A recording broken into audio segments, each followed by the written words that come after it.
All right, day one on this little adventure I've taken upon myself. So, in a bout of thinking on my future, thinking of college and what to do with my life, truly, in a desperate attempt to ground myself, I against my better wishes, I went to some nostalgia. I looked into this. I don't know why this came to my mind, but the Minecraft Steve movie. So that was the start of the investigation. So I just watched that. I assume that whoever made it was just having a fun time with it. Like it couldn't have been serious for how dumb it was. So that was that. And then at the end of that 30-minute little compilation of the first season, it ends on kind of a cliffhanger. I was like, oh god, I wonder if they ever finish this thing.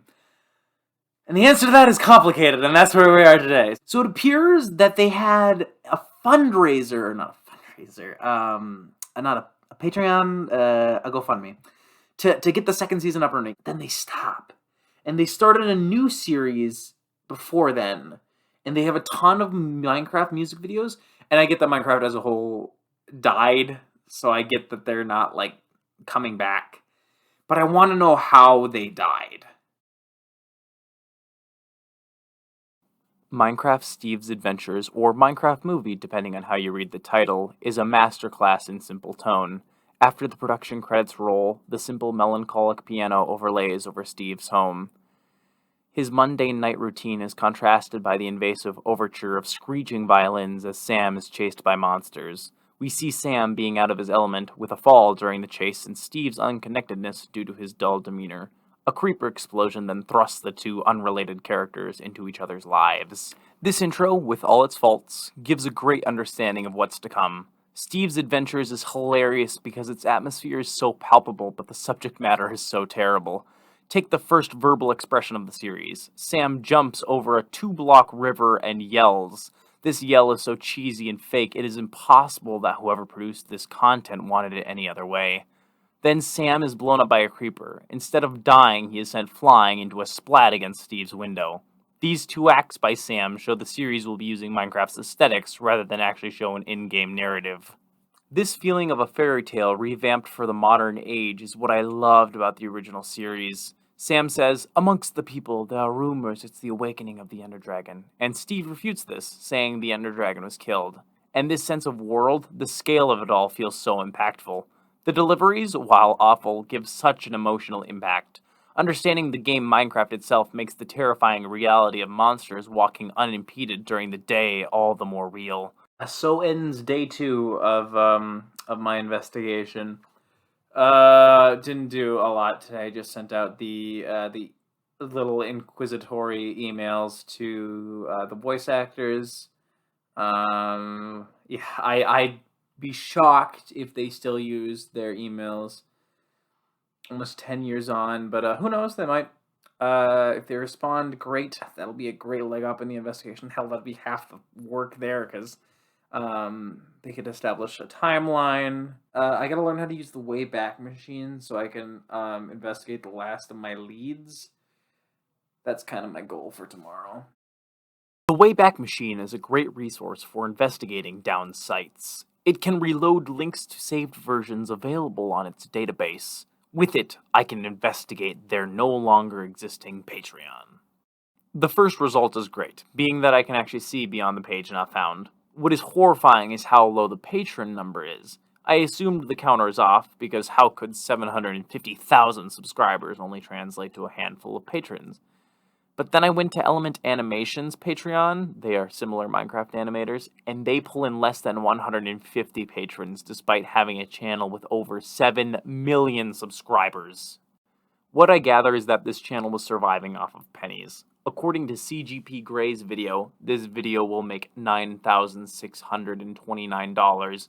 Each view generates a creator 1/4 of a single cent, which means that their most popular video ever, Dragons, only made $110,000, which, yes, is a lot of money, but that video is an outlier and does not factor in expenses. Taking Production Hub as a source, a minute of animated video costs $10,000, meaning their profits would be closer to $80,000. Still pretty good, right? Well, not if it's inconsistent. Their next most popular upload is Where My Diamonds Hide, which factoring expenses would have profited 30 grand, not nearly as much. I say all this because Steve's Adventures did not get 40 million views. It did not get 10 million. It got 3 million. Keeping with our figures, that would mean the most viewed video of Steve's Adventures was made at a net loss of 20 grand. Now, I know what you're thinking. Isn't this a passion project? They're doing this in their spare time. And as true as that may be, the point stands that this series would never have been able to keep the animators, voice actors, and music producers afloat. Uh, my I got a response from two dudes. Woo! Okay, cool. So, still using 10-year-old emails. Interesting. Cool. Yeah, investigation's going very well. Now, at this point, you're probably wondering why I'm looking into the downfall of a children's animated series, and the reason is because how much it has stuck with me. Take this quick little scene, for instance.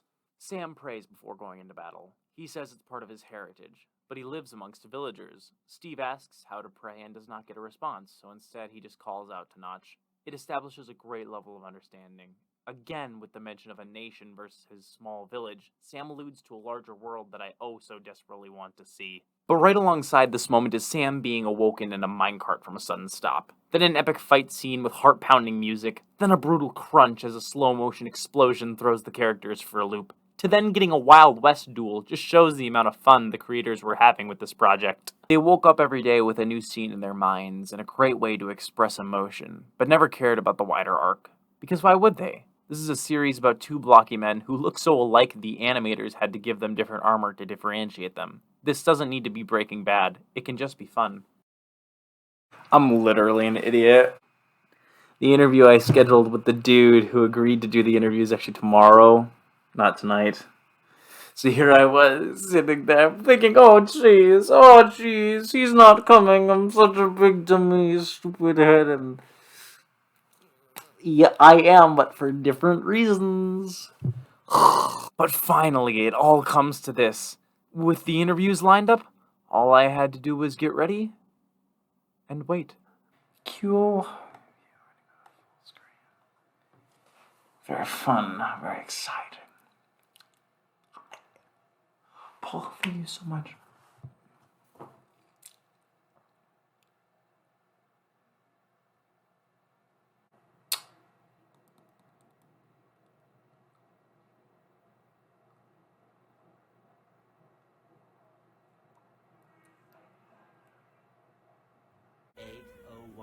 PM.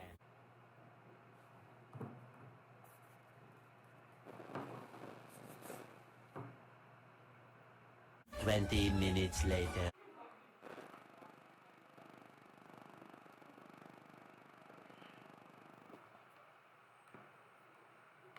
One eternity later. Balls. That didn't work out.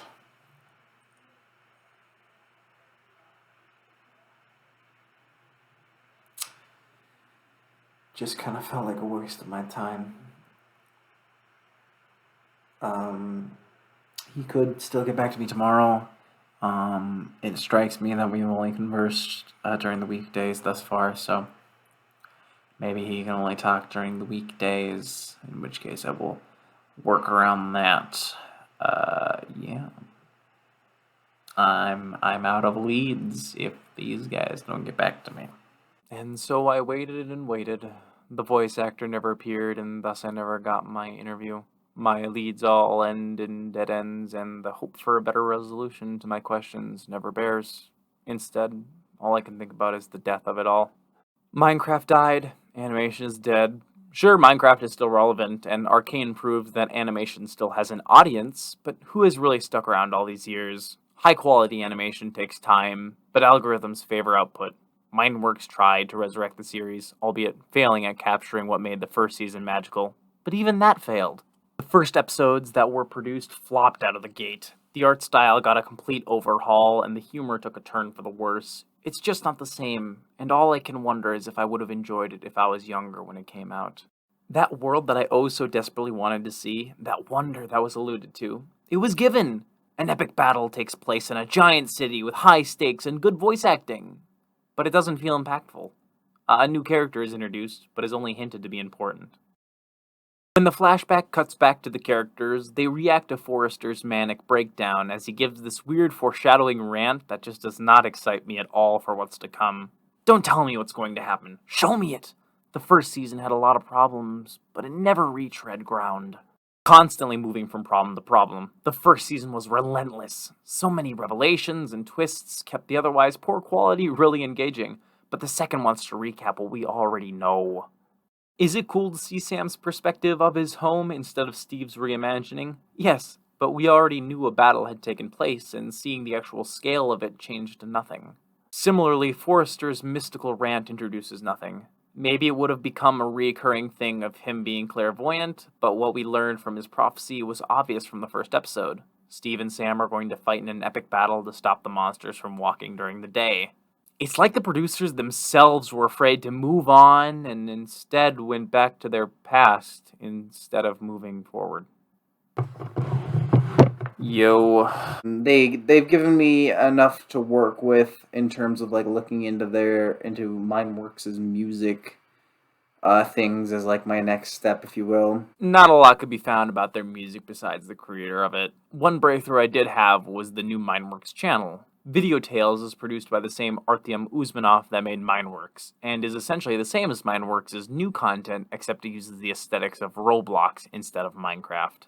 This falls in line with their response video saying that the reason they went to parodies instead of just working on Steve's adventure was because it was profitable. They needed income to line the pockets of the people involved with making the series, and that would be a great response until the second season came out and they immediately stopped. The one thing that did stay consistently great into the second season was the music, and with an interview with the creator lined up, maybe I could get to the bottom of how it became so amazing and impactful. But if not, I was prepared this time. I'm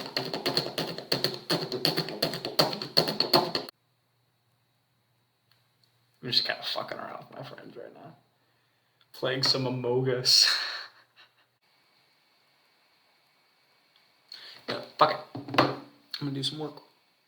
I'm going. You looking for a mind at work, Eliza? Well, here I am. Am I a sociopath?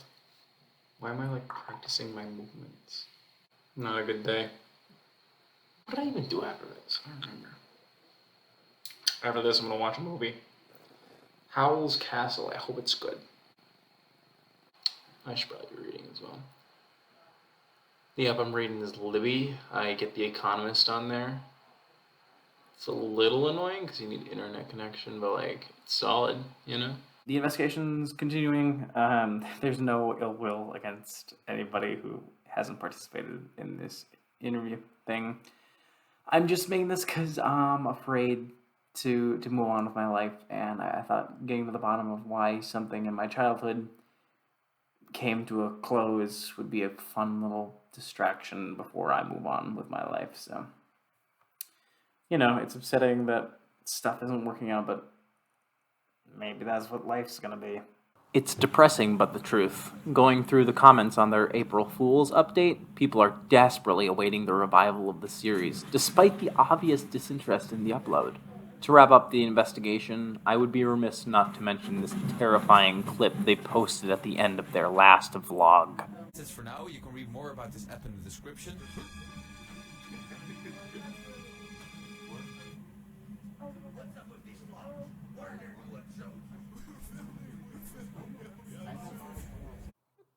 That clip was terrifying and was very indicative of, I think, how the creators felt throughout this entire process of trying to revive their baby. Now, is the audience at fault for wanting a continuation of their beloved series? No. But there isn't really an audience in the first place. The biggest mistake of Steve's adventures was being too mature for children, but too childish for adults. There just wasn't really an audience who would be willing to support this thing. And unfortunately, the creators, instead of just being happy with their niche little audience, who would get them, you know, a couple of grand a view, they wanted to up production to this massive grand thing with very fluid animation and very tight music and everything, when it should have just been a crappy little YouTube series. The series died so violently that I don't think anyone involved with the project has any interest in pursuing it. Everyone who is a part of it has like kind of gone quiet. Even Video Tales, the newest channel, is not really uploading anymore, and it's just it leads me to think that everyone's moved on,